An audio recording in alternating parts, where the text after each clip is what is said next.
Hey friends, if you wish to identify malicious email that has a virus, then please watch this video.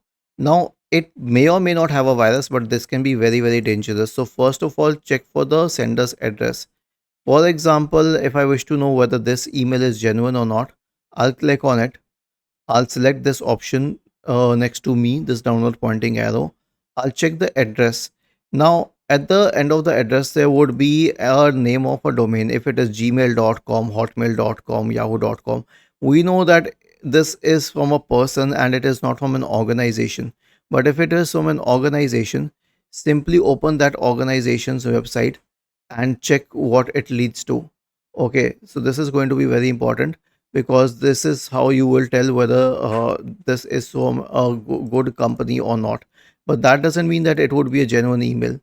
Check for the CCs and BCCs. Now you cannot check for the BCCs, but definitely check if someone is in CC, because that means that if you reply to that email, you that reply will be sent to multiple people. After that, check the format of the email. Okay, and the language and spelling. Because here's the thing, cyber criminals are, I mean, I won't say that they are not smart, they are smart, but the grammar and spelling and all is the last thing that they would focus on. Maybe yes, they will, but they would still be, what do we say, errors in it. But if a company, a reputed company sending an email, they will have it checked, they will have all the spellings checked.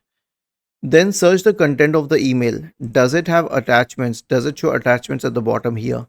If it does, then what is the format of the attachments? Is it going to populate as a PDF file or is it something like an exe or something? If it is suspicious, then don't open it.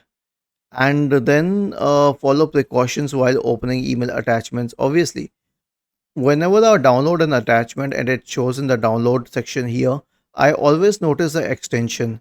If it is a .exe extension, if I am very sure of what I'm downloading, that's a different case. But if I'm not sure and the extension is .exe, which means it's an executable file, I will avoid opening it at any cost, because if I run that executable file, it can do anything with my computer. Was this helpful? If yes, then please subscribe to the channel. If not, then let us know in the comment section of the video on how we could help you further. Thank you for watching this video and have a nice day.